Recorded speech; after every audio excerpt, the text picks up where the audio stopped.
Welcome to ValkryHeart Season 2, Episode 6, where we are talking about psilocybin mushrooms. Oh, snap. Mhm. This isn't your mushrooms in the wood experience, although we're not going to diss on that. But we're going to talk more about the legal frameworks, what our experiences have been, The opportunities that are out there for other first responders, and how it could be a really powerful medicine to help first responders heal from both the past and the present experiences that we go through in our lives. So let's get to it. Welcome. So let me ask you, when you were in your late high school years, 20s, moving out, did you ever experiment with any sort of drugs or mushrooms or No, alcohol? No. None at all? Nothing. I don't think I even drank until I was like 26. Did you ever get peer pressured in any of this or try, like people try to? Mm-mm. You really had no one in your circle? Zero. Yeah. That's, Yeah. I think it was because, coming from like the hyper conservative background, we both did, but you, I think, got exposure to like more broad demographics than I did, because I went to photo school, but that was a part of the organization we were a part of when I was 21. So prior to that, I don't think, like, I really didn't start socializing with quote unquote normal people until I was like 26, 26. So like my age now. Yeah. Oh my gosh. That's horrifying. Wow. Yeah, no. So like, we even had a little, I kid you not, World Changers Club, because we all wanted to go work with nonprofits and like do social work and that kind of like we very do-gooder type crowd. And so I think that everybody was just it's really interesting when you're so focused on like your mission or like what you want to get out of life. Yeah. I think there's a lot less pull to, I don't know, do things like that. So no, it never remotely came up for me at all, but I'm guessing that was different for you. I don't know about that. I don't even think. No, I didn't have my first drink until last year. But you started cadets when you were 16, so you had a lot more outside exposure when you were younger. That is true, but I didn't interact with those people. I say those people. Because you were actually really focused on your desired outcome too. Yeah, true. I literally had no interest in any sort of drugs or alcohol until like after I got hired at my job now. Oh, wow. So like, yeah. Why do you think that was? Just focused on what I wanted to do. Just not in a do-gooder way. Just I wanted a job. Yeah. And I didn't want anything to get in the way. Which makes it super interesting that fast forward, I don't know, like 5 years later. Well, for us both, this would have been 3 summers ago. 3 summers ago was really the embarkment of our experiences with psychedelic therapy. And just for the record, was it really 3 years ago? It was, it feels like a lifetime ago, right? That's crazy. But prior to that, I loved counseling. I was like in counseling forever just because I love it. And I'm like, oh, I have therapy this week. Wonderful. But I had a coach, a life coach, since I was like, I don't know, 19, 20. But that said, when 3 years ago, there was kind of more opening up with Oregon and like the decriminalization, I was extremely cautious. And I think, you remember how I made you and your partner watch How to Change Your Mind? Oh, yeah. All those years ago. And you were like... That was a while ago. You were like bored. I was okay. Dude, anything that you've ever been interested in has just kind of been a little less interesting. It's just a sibling thing. Okay. Well, thank God you've learned to listen a little bit. I think it was more of you I was able to go out and find my own information about it, kind of. But listening about all your experiences was very eye-opening, I would say. So for the record, though, we're not talking about like going and doing mushrooms in the woods or like the thing you are peer pressured to do in high school or at a rave. The plastic bag of dread. Here, guys, mushrooms. have some or pills of anything. Yeah. And I was like extremely cautious. My partner and our producer had listened to a lot of podcasts 3.5-ish years ago. And at the time they were talking about just like psychedelic journeys and what that looked like. And I remember the first time he mentioned this to me, it was like, you know, from my conservative background, like alarm bells going off, like, oh my gosh, what could, like a gunshot. Yeah, like, what is this? And it was fascinating because the more I started like listening to podcasts or hearing things about the emerging science, it just really piqued my curiosity. So I think that reframe was helpful, that, you know, it was like, this has the potential and the power to really be life-changing for people. And I think my like focus on like being growth-oriented and growing through life was very intrigued by that. So it's not like, it's definitely something people should take seriously and not lightly, because it has a lot, like there are a lot of details and ramifications that, you know, can come from it. Yeah. So for Firefighter specifically, like, were any of like the podcasts that you listened to or the research that you did, was any of it focused on like firefighters or PTSD or? No, military? It was military. I think for most is where like a lot of the money is coming from, just because PTSD is so. How interesting for the government to like criminalize it, and then they're the ones who are. You know, maybe we all can change. Yeah. So I have since learned from that long 3 years ago that Heroic Hearts is partnered with MAPS, and they do most of the psychedelic therapy research, and it has been centered around veterans, I think primarily because like we lose more veterans to PTSD, suicide than we do, you know, in combat. So thank God they've realized that like, actually we need to do something about this. This is not acceptable.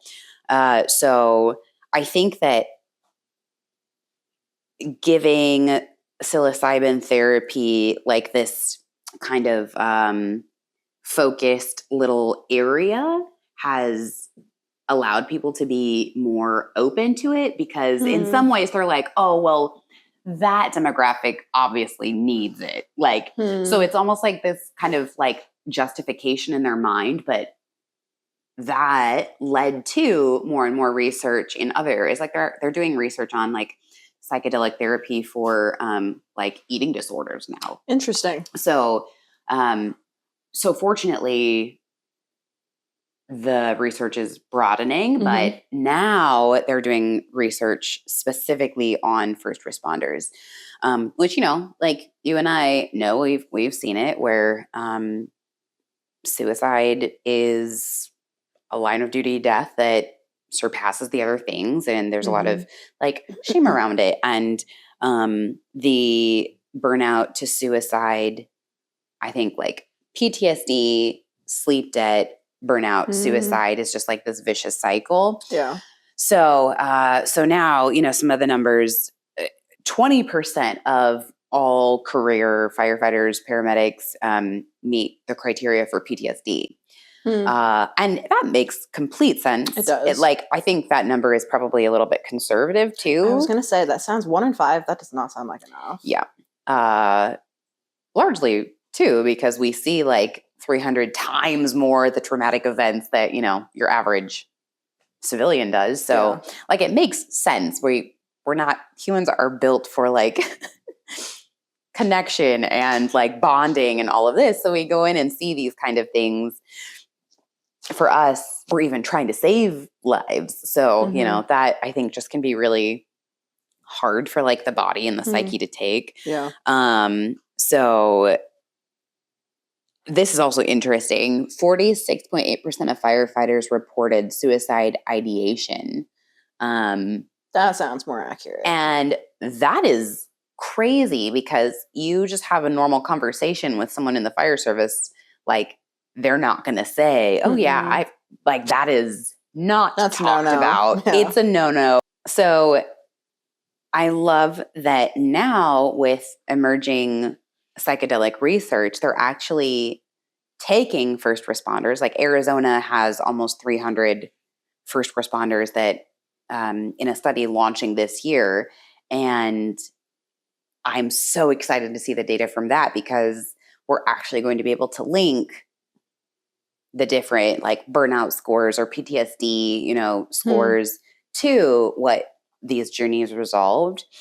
And I know that like everybody's experiences are different. Like for you, it's different than mine, right? Like my experience has been, I go in thinking that I'm going to deal with what ends up being surface level issues to what's actually the problem. And in my journeys, we're able to like explore and actually resolve the deep, deep problem of those things. So I am encouraged that, you know, like we have a lot of supportive things like EAPs and peer support and all those things. And I'm just, having them is better than not having them. And I know that they help in their like scaffolding, you know, for our day-to-days. Yeah. But in terms of like deep, deep, deep work, I think that there's been a huge gap. Have you seen like with your coworkers and your experiences, because you've worked now, you've seen people in 4 different departments, right? You had Portland, you 1, had 2, 3, 4, yeah. Yeah. So from what you've just kind of seen of people, has it been clear that like, oh yeah, these like there's stuff going on here? Oh yeah. Look at anybody. I mean, like, yeah, I think that I think every department I've been to or through, those people could benefit by just taking a fucking edible. Like, just chill out. Much less like a mushroom journey to work on what's actually going on.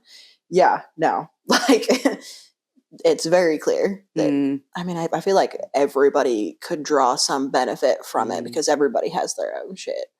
But specifically, the firefighters and the first responders, just the repeated exposures and the, like, distracting ourselves from our issues by taking care of other people and trying to be good people in the world and serve and all that. Serve. No quotations. Yeah. We are serving. Yeah. But yeah, I would agree. Like, how do you feel about that with what you've seen it where you are? Like, when we were talking before about this episode, it's super interesting because I haven't had experience with psychedelics treating like necessarily around traumatic calls for me, which is different for you. So I definitely want to hear more about that. But again, I think because like we went on a really terrible wreck. I think I talked about it earlier in an episode. And again, it was like one of the most violent deaths I've ever seen. But what actually was bothersome was not like necessarily that event for the crew. It was that it was pointing back to other similar-ish traumatic calls. So I think that where you say like the repeated exposures, even like that's kind of the same thing. Like it's hitting something that was an unresolved hurt just because it's something that, we're not meant to see. And it's like hitting it again and again and again. So I think that has insane promise to like help relieve some of the burden that I think we carry. And I'm not sure that with how high I don't know, what did we say the rate is like for female firefighters, 48% higher with binge drinking. Yeah. Which is pretty remarkable. Also understandable because women have generally like more feelings. We're more connected to others. We have more of like a sense of nurturing. So I think it's natural that we would feel more. And when feeling more becomes too much, and then you don't have the sleep to even like see less things as a threat because your amygdala is fired up, it makes it really difficult to deal with, and it's just easy to numb. I mean, and combined with what we talked about even the last podcast about like the Madonna whore complex, you know, and then being put in a box at work. Yeah. Then, you know, you're just trying to do your best at home and juggle all the things. And yeah, it's, the more I think about it, that number's not as surprising as when I initially heard it. Yeah. And then, you know, like women are also, the more women who get into fire, I think the easier it is to find like those safe spaces in other women. But even still, like until there are maybe 12 women in a department, I've heard a lot of people say women aren't necessarily safe for other women. Like there can be weird territorial, like I have to prove myself, so you have to prove myself vibes. Yeah.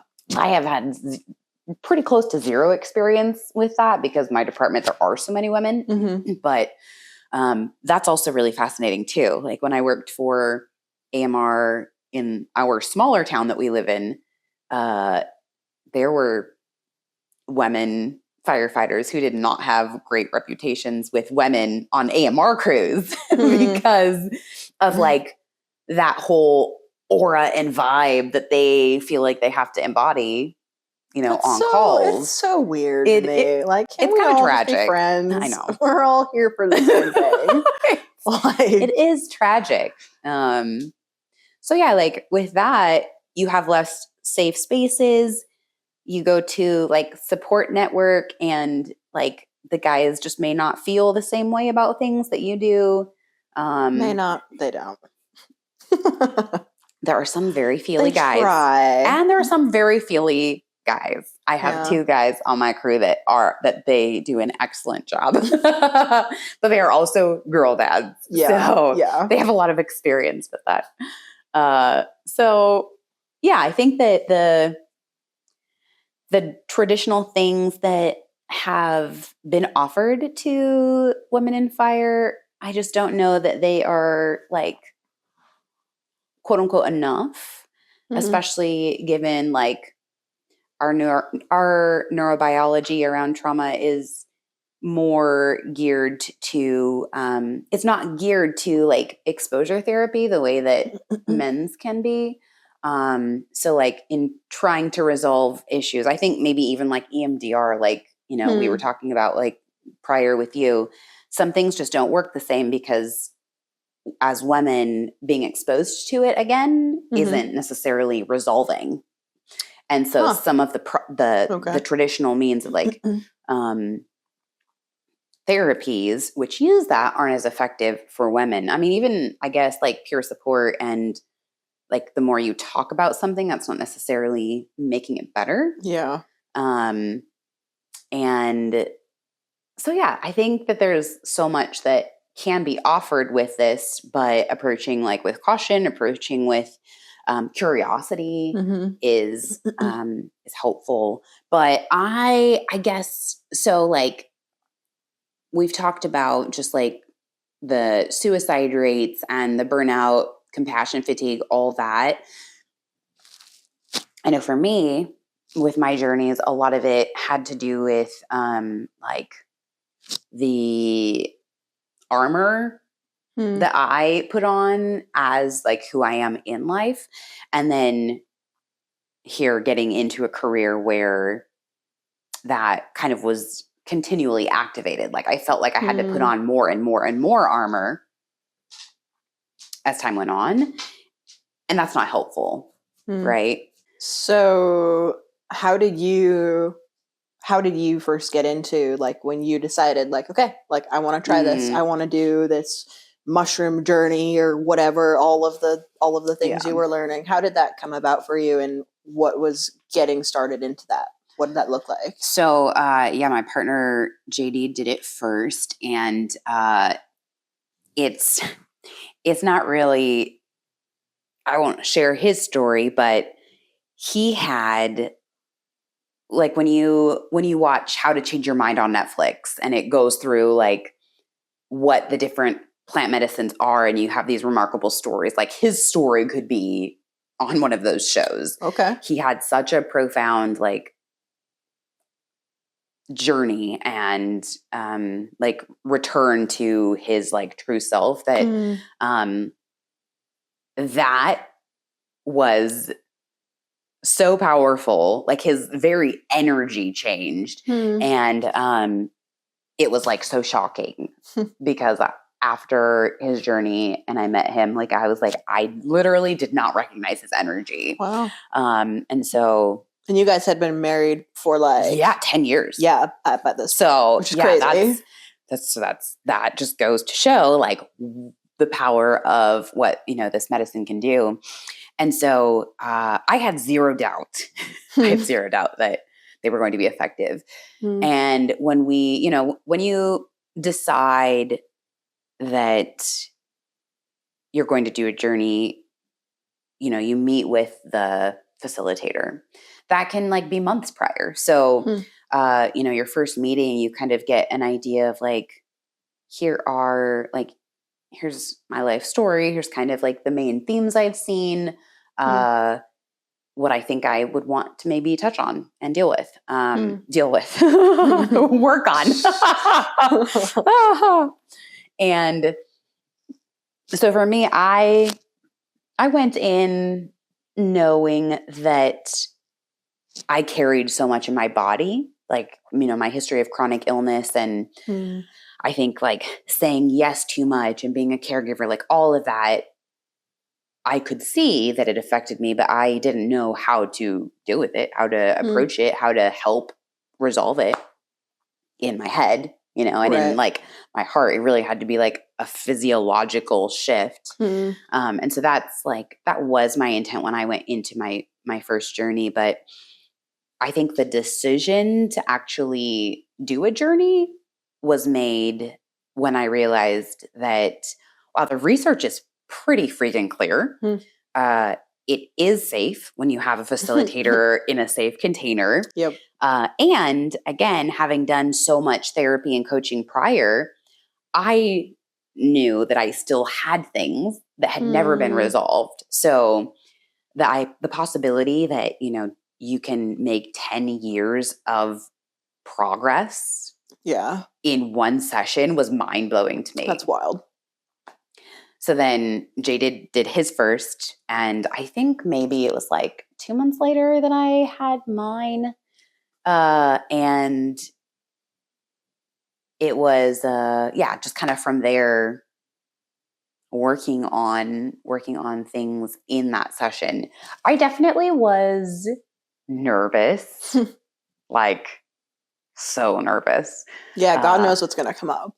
Literally, yeah. So it like takes a lot of courage from the inside. It takes a lot of courage, right? Like, and I think that why the setting and dose is so important, as we'll talk about in a little bit.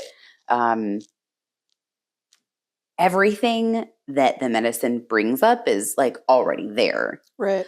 So, but we all run from things. We all run from ourselves. We all run from truths that are too scary or uncomfortable to face. And so these journeys give us the opportunity to look at those things finally in more of a neutral dynamic. And then in a way that is like so profoundly deep, we actually can, and the medicine helps our brain to like create alternate options for processing it.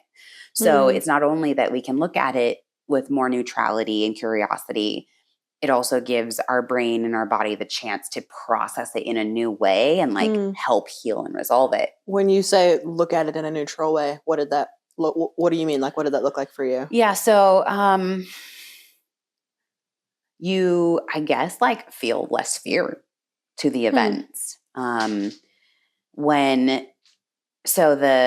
So psilocybin works on your default mode network, which is essentially like the, for lack of a better word, the program that your brain has created in life of like truths that you believe, that you look for, that you look for patterns with. Okay. And so psilocybin actually quiets that network. So, when we talk about like the ego that I think makes me, my identity, it's only what has been created by like this default mode network. Okay. So I like to think of it, and after my first medicine journey, the analogy that makes sense to me is, even with,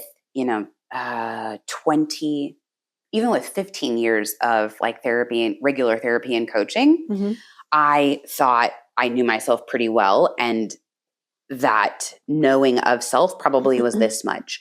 After my journey, I was able to experience my full self without those stories and beliefs and all of that. And I was able to experience myself like this instead. So it's almost like the tip of an iceberg. Like you see the tip of an iceberg above the surface, and then like underneath it, it's a behemoth. It's huge. Right.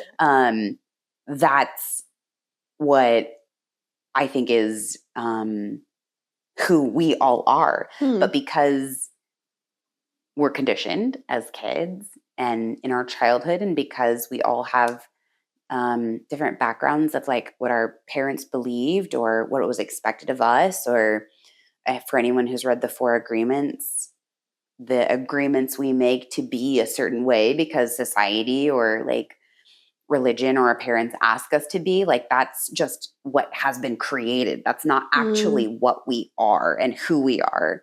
And like that can be scary. I find it super fascinating. Yeah. And so when I say looking at it with neutrality, you're kind of that patterning recognition, that's all kind of like set aside so that you can see the depth of truly what is. All your bias is removed. And the stories. Exactly. Okay. Yeah. So, and then once that neutrality is removed, you're able to like curiously look at different perspectives, and you're not even trying to necessarily, it just happens. Yeah. And so that's really cool too, that we're not married to something that's happened. It just like this medicine gives us the opportunity to actually create new stories and new paradigms and shift so much. Did you take enough of the mushrooms to experience like the famous ego death, right? That you hear people talk about every now and then. So JD definitely experienced that. I don't know that I didn't experience it to the same degree, because when you say ego death, like that whole belief system of who we are is removed. I think I definitely experienced that part, but the true ego death is like, you are one with everything. Like you are the universe, you are everyone. Like there is such a connectedness to like universal consciousness and everything that is. You don't actually have that sense of being a self anymore. Right. Okay. So I haven't experienced that. I think that I've experienced it once in all of my journeys, and it was like, whew.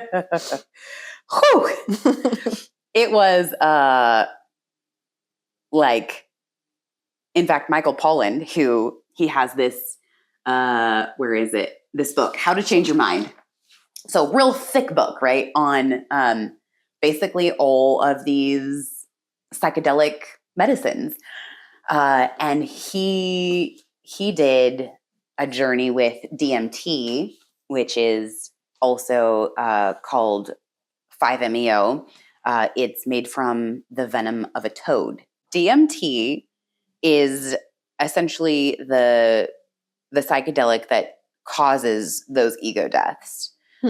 So funny enough, Michael Pollan in this book, he did a journey with DMT, and this was the one journey that he didn't talk about because it was so insanely uncomfortable to be completely removed from a sense of self. Okay. He was like, oh my God. He also was like, in his 60s, late 60s. Like that could be really alarming. Traumatic. Almost borderline traumatic. To deal with.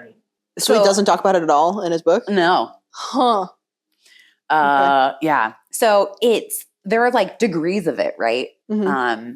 Which we can talk about, like how the doses all change those experiences too. So what the audience doesn't know is that with your and I's experiences, we decided we had the opportunity to do a class. Mm-hmm. And you called me, and you're so sweet because you really like gave me an invitation to do something with you that can't help myself. Was life-changing. As you ever said, since, I am inevitable. Well, ever since I was forced into the same small group with you in the same EMT class when I was 18, I kind of just gave up. Honestly, if I'm presented with an opportunity and I'm like, well, Christina would also benefit from this. I had to experience my own ego death in EMT school at 18. So like it just made really sense. Strange that they did that. It's a random side note. I still don't quite understand why for the 20 people in our class, they decided that you and I needed to be together, but it was brutal. I was benefited by it. They thought they were doing a nice thing. They did, but I was benefited by it. So, you love me more. They clearly didn't have siblings. You love me more for it. Those people did not have siblings. Okay, so anyway, this class, tell us about it. Yeah, so I was approached by someone that I knew through, I'm not even going to get into the connections of it. But so basically, she was like starting her own online school. She was starting her own school to put people through a curriculum to become facilitators for psilocybin medicine journeys. So it was like a 12 or 14 week course. We did Zoom meetings. Wait. So I'm curious though, like when you got that email, why? Because I heard you talk about it so much, basically. I'd heard you talk about it and I heard JD talk about it and I'd heard about both of your guys' experiences. And the person who reached out to me was willing to give me a scholarship to do it for free when this course was normally a couple $1,000s. And with the industry, like just getting started with like, there aren't a ton of rules built into it right now. The laws are still like kind of lenient and all over the place. It seemed like a great place to get in on the ground floor. Like, oh yeah, like I'll go through this class, I'll get my license, and if I want to do something with it, I can. At least like it'll be done. And I was also super curious about like how it worked and like what it was essentially, because I'd heard things from you and everything. But I think what I was most excited about was at the end of this course, I was going to get to do my own journey. And that's what I was really looking forward to.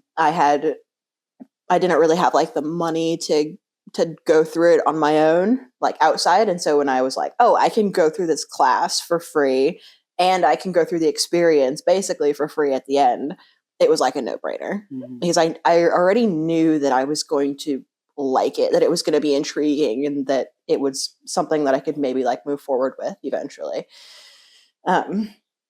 So then I got the email and I like immediately responded. And then like my first thought was like, oh, like, holy shit, this would be so cool. My second thought was, oh, Christina. Just like that. With love, obviously. And I was as a babysitter sister can. I was like at work, like on my laptop. I might have been on probation or finished probation. And yeah, I think I just called you. Or maybe I texted you and you called me. I don't know. And yeah, I told you about it. And I don't remember if there was one more spot open or if the teacher just decided to let you in. But yeah, that's how all that worked. And it was really wild to just get this. It was almost like a forwarded email from somebody that I knew from years prior who sent it on a mass email. So it was crazy. It was that you actually got this message the first week of January because I was accepted into the class for free on my birthday. Oh, happy birthday. Yeah. So it all happened very quickly. And it was it was a really incredible class to be a part of and to learn from. And then getting to go through my own journey at the end was also really cool. Yeah, the history, the background, the like breaking down all of the misnomers and like the crazy false stories that circulated on what it is and what it isn't. And then, going through like why the setting and dose is so important and influential in the journey. So do you remember off the top of your head, like how I guess I'll ask, what do you feel like spoke to you the most in setting up for the setting and dose? Was there any one in particular that you were like, oh, that's really important? Like that just kind of hit home for you? Like for my own journey? Yeah. Like something that like I feel like made it more of an experience. Yeah. I think what really was helpful for me, we did it in like this room in a facility down in Salem, and the room itself, it was just like ambient lighting, and there was like a bed, and there were just like plushies around and everything. And my facilitator did a great job with me. I from my experience, I had the option for like a blindfold and music, and you lay on the bed. You can choose to take your blindfold off, or you can leave it on and really go inward. Listen to music, don't listen to music, whatever you'd like. I put on my blindfold and I put on the headphones and I laid down and I didn't move for like 2.5 hours. Oh, wow. And then I got up to go pee and then take my booster round, because I took 2 rounds of the mushrooms. I took the first round, I waited 2 hours, then I took the second round. And then I laid back down and didn't get up again for like 3 hours. And my facilitator said that she hadn't seen anyone do that before, and that at one point she came over and made sure that I was still breathing because I was so quiet and so unmoving. She was like, I need to make sure she's okay. But for me, it was really just being comfortable with my facilitator. And like, I feel so much more comfortable when there's a flux of feminine energy. Right. And so like, I actually had one of my classmates in the room with me, or in the room, who was like kind of the assistant to my facilitator. Chill dude. Like I'd met him before. We had done Zoom class, for 12 weeks, and I'd chatted with him before. So he was like a chill guy, but it was very strange because like I took off my blindfold the first time 2 hours in, and then like the second time, like 3 hours later. And then I think I did again, like after another like hour. And each time that I like felt comfortable, because like it's a lot, your eyes are closed, you're going through so much. And those few moments that I felt brave enough or comfortable enough to like take my blindfold off, it just so happened to be moments where he had just stepped out of the room, like within a 5-minute window. I didn't know. I had music on. I had no idea. But like something about like I sensed things had changed, right? So like that was the big thing for me. Recognizing that actually is a big factor for you. Yeah. And you, even when you're not aware, like your body knows. Yeah. Wow. So setting was big. Yeah. What about for your setting? I think, so just so the audience knows, like we have set, which is short for mindset. So it's like the frame, curiosity in which you're going into the experience. And like, yes, you do want to have some intentions, but also the experience is more powerful when you can go in being open to whatever arrives. So a lot of people who have had like hard trips, so to speak, they don't have a like safe space container, right? Someone who's like you said, your facilitator, you're really comfortable with her. She's there for you. She's going to support you no matter what. But for mindset, like you got to know that the medicine is going to show you things, and you can fight it, but also if you can just, that doesn't make for a pleasant experience. No. So did you feel that in your, I know this is a little bit of a sidebar, but did you feel like there was a moment when you were fighting something and then when you let go, it got better? Yeah. So my mindset for my most recent hero dose journey was like, again, profoundly life-changing. And it was really funny because that journey took me to like a tiny, that version took me to a time where I was like 3.5 years old. And I didn't realize it when I was in the experience until several hours later, that this like childlike part just wanted to be acknowledged and for me to like sit with it. And instead, I felt like really uncomfortable in the journey itself, unlike any other journey that I had ever experienced. And so, like, it was very difficult. I personally didn't think I was fighting the medicine, but I was trying to outmaneuver it. So I was coherent enough with like myself, because I was only on like 2 grams, so I wasn't, ego death. That I was like, okay, what do you need? How can I support you? Like, what do you need to feel safe? I was like trying to help this like part of me that came up, and it just resisted. And so I was trying to make the experience more comfortable, thinking that in order to do so, I needed to make that part feel safe, but it just wanted to be seen. And so it was so tough. And because JD was a facilitator as well, they probably broke some rules without trying to, but I was like, I just have to talk to JD. Like he's going to know what to say. He's going to like have something to offer me. And he like basically was like, you're fighting this. And I didn't recognize that I was fighting it.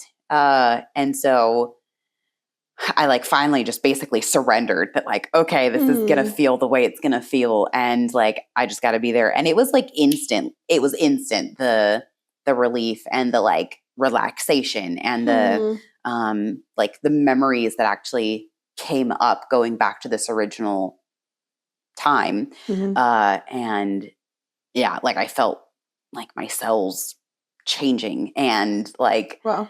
It was really, really profound. But the medicine's going to take you where the medicine takes you. Yeah. And I think like even in hard journeys like that, it doesn't last forever. Right. So we kind of have to just like take on that perspective of like, all right, like lean into it, feel through it, breathe through it, let what it comes up to come out. It's gonna pass. But it was funny because my mindset going in was a little bit more rigid that time because I wanted to specifically, quote unquote, deal with certain things that I had experienced in the fire service. And instead of like dealing with those things on like this event by event scale, I got down to the root of why all these things actually bothered me. And it was from like a time that essentially like I started putting on armor in the first place. When they go about doing psilocybin research, they're actually taking the psilocybin itself from the mushroom. So it's pure. It isn't by weight of the mushroom because we don't know exactly what the percentage of psilocybin. Exactly. So I had roughly 2 grams of mushrooms in this group journey. Prior to that, I had 4. Okay. So microdose is like anything under 0.5 gram. And then, a low dose, quote unquote, is considered like 1 to 2 grams. Medium dose is like 2 to 3.5, 3.5 to 5. Anything over 5 is like a true hero dose. And the difference in like how that changes things is pretty crazy because under 1.5-ish grams, like it can be a pleasant experience. You can like, I don't know, I guess problem solve, be creative, look at things from a different perspective, but you still have that sense of self and that like ego is still there.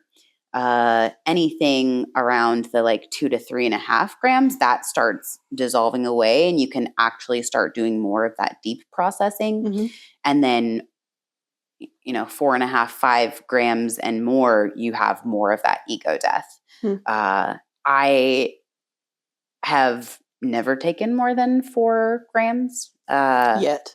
Yeah, so far I have not taken over 4 grams. So it's really cool that like, it's almost like a crafted experience, right? You have the mindset, which is going to change what the medicine brings up, likely. You have the setting, which the person who's with you or the people who are with you and their energy, that all is going to change things. I'm pretty sure that I was able to deal with this. I was able to confront and meet this specific part, this armored part, because there were other people in the room. And it like kind of raised itself to defend me. So I don't think that I would have been able to have that breakthrough had it been a solo journey. Right. Who knows? But and then the actual dose. So all those 3 things changing will create a different experience based on what changes and who's there and how much do you actually consume. So that, like, when we think about the opportunity to have first responders, female first responders, access this medicine, so much can shift. Like, there is an opportunity for so much to, I think, like, be met and resolved and processed that we just don't get to do in that like current waking state because of all of the layers and the stories and the beliefs and the, who we think we are. The medicine like gives that space that we don't see what we think we are. We see what we actually are. And it's insane to me that those two can be so wildly different, but they can be. So I know for myself, the journey dramatically affected my showing up at work because now I've been able to work with the part that like appeared and showed me itself, so that now I can decide like how much of that like armor and defensive layers I want to have. It's like I walk into my armory and I get to decide now, like, okay, do I want the breastplate? Do I want just a shield? Do I want my cape? Do I want, and I get to decide all of that versus just prior to this, like I would get this sense that I didn't even know that I got. And then suddenly like everything went on. Now I get more of a say in how I want to show up. Yeah. And I know for you, like the growth kind of looked different than my story. Yeah. So how did you see yourself grow in that? And then like the way that it affected your life? Yeah, I think my journey, I wouldn't necessarily say that it like opened me up to how I perform, like to performing better on the job per se. I think I'm obviously like 16 years younger than you. Yeah. So I have 16 years of less compacted things to work through. Yeah. And I'm still like, I feel like in the last couple of years, like the last 2 years, I feel like I've really felt myself rounding out more as a person. So it was really cool because I had my first journey. What is this, August? It was March of 2025. So almost a year and a half ago. And I feel like it's opened me up into like who I wanted to be and what I wanted to be a little bit. And it was funny because I was thinking about, I think you asked me a question either the last podcast or maybe the one before about like when I felt like there was a shift in the way that I acted at work because I used to care and then I stopped caring. And I was thinking more about it. And I think Like it definitely happened around the time that I had my mushroom journey.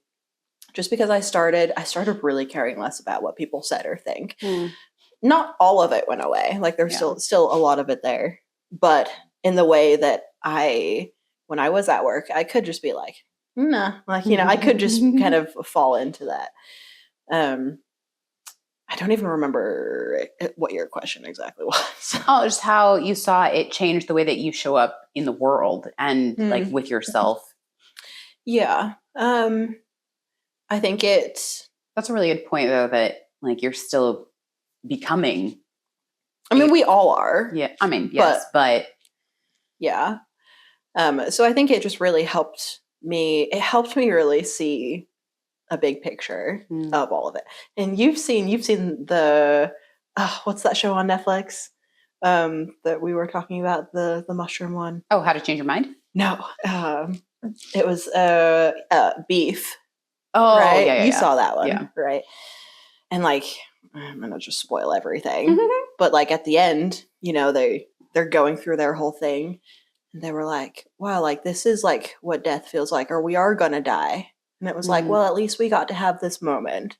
And that really stuck with me as I watched it and at the very end, because that is what my journey felt like. It was like, I felt like what it was, death and life. And like, at least we have this kind of a thing. Wow. So I came out of it with just like okay. That's really like, profound. It was very interesting. It was because like I hear everything about like what you experience and all and I was like, you know, I go in there with my mindset of like, okay, like it would be cool if I like looked at these things, but also like, let's just see what comes up. And like, that's what I came away with. And I was like, oh, I'll take it. Like it was, so I'm not even like, I don't even know if I could pinpoint exact ways that it like changed the way that I showed up in the world, other than I think I just, it's like, yeah, I don't know. There's a beginning and an end, and everything in the middle is just gonna like, you're just gonna do your thing, kind of. So I think it did help me have like, I mean, I had a lot of compassion and empathy for people, like the patients that we go on before this experience, but afterwards it was like, I felt like I could like connect with them on a much more like, I felt like I could truly understand what they were going through, or like put myself in their shoes and be able to like, to feel it and like close my eyes and be like, oh wow, like this must actually be really hard for you or whatever, instead of just blowing off the frequent flyer or, you know, the homeless person at 2 a.m. who's trying to stay warm with a warming fire. But I also want to add, I'm not telling people to go out and do 5 grams, right? That's absolutely not. I don't even remember how much I took. Wasn't it something like 2 as well? I think, well, because didn't she have to? Because it was 25 milligrams of the psilocybin, and then I took 10 more after like the hour and a half or 2 hours, so 35. I don't know. I don't remember. Well, depending on the strain and the strength. So it could have been like 3.5 to even 4.5. Right. Yeah. Because that's another thing we didn't mention was it's not just about like, there's no just type of like magic mushroom. It is a series of mushrooms that all have different percentages of psilocybin. It all depends on what you get and what your facilitator has, because you're not able to pick sometimes. But, so yeah, that's kind of what it was. That's really cool. How it kind of shaped the way that I see the world and approach. So you told me just earlier that it did not give you a sense of loving everybody in the same way. It didn't. But what you're saying with your patients, that's part of it. I'm not saying, I mean, I see what you're getting at, but it's not that. I see what you're getting at, but it's not that. It's not about. Could just be a different side of the same coin. It could be, but it's not that, is what I'm saying. All right. Your experience is your experience. Well, I think there's so much potential. I want to end this episode with the giving people the options of like what they can do. Yeah. It's like you and I had group journeys, which there are organizations that do group journeys, and they have days, they have it in like retreat style. You can do. You can go to another country. You can go to another country. You can go to Colorado. Arizona is opening up. New Mexico is also opening up. You can go to Mexico. You can go to what was one you were? Jamaica. Yeah, Jamaica. And people can definitely like write in and, ask for specific organization recommendations. However, in closing, I do want to add that Heroic Hearts, they do journeys for veterans and also first responders. So if you're looking for like a container that's more women than not, or that is specific to first responders, it isn't that. However, I bring it up because it's an opportunity to do a journey that is more like community centric. It's over several days. You're in with a group of people with a lot of like, there's a lot of integration sessions and like group connection. And JD has participated in one. And there's scholarships. And then there's scholarships. Yeah. So they want, because Heroic Hearts is partnered with MAPS, they have some big donors. And so they really want people who need the medicine to be able to have access to it. So I think they're like generally $2,000 to $4,000 for the retreats. And the scholarships can like drop that down to, well, what can you pay? I think $300 was the minimum. Wow. Obviously, like you have to get yourself there. So whether that's, in Costa Rica or Mexico, or they do them also in Oregon. But yeah, it's like you stay there. All your meals are provided. You have your facilitators, your group integration, your group, and then the experience. Wow. And the experiences are cool because the way that they set it up is you start with a lower dose. As like see how it is for you. Like a microdose or just a lower dose? A lower dose, yeah. And then they have like the big dose. And sometimes depending on the structure, it could be 2 days of bigger doses. Am I right? They were just 2 days. 2 days. Okay. 2 days of medicine. I think in the Mexico one, there are 2 days of bigger doses. But again, like that scholarship makes it accessible. So, where you may not be able to shell out $2,000 to $3,000 for an individual journey, or maybe you don't want to take the time off to do a longer group retreat.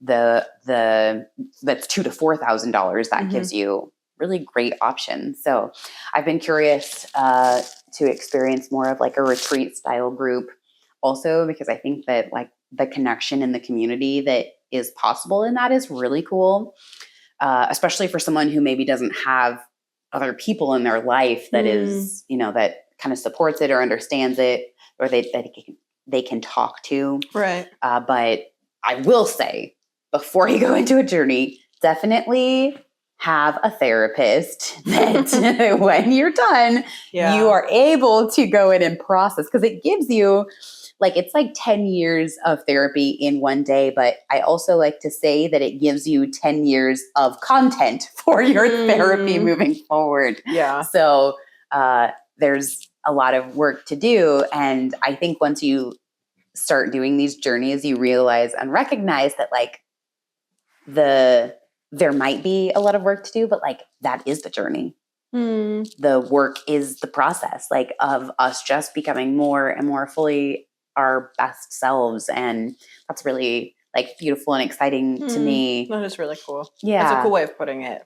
Because otherwise you're I just want to get over this. Otherwise I just want to I thought I dealt with that, and it's no, this is just the process of becoming our fullest, truest selves, and making that return, make the mindset that you're returning to that, I think makes it something that you don't want to shy away from, right? It's something that you feel more love and excitement for. So Heroic Hearts is a great option for people.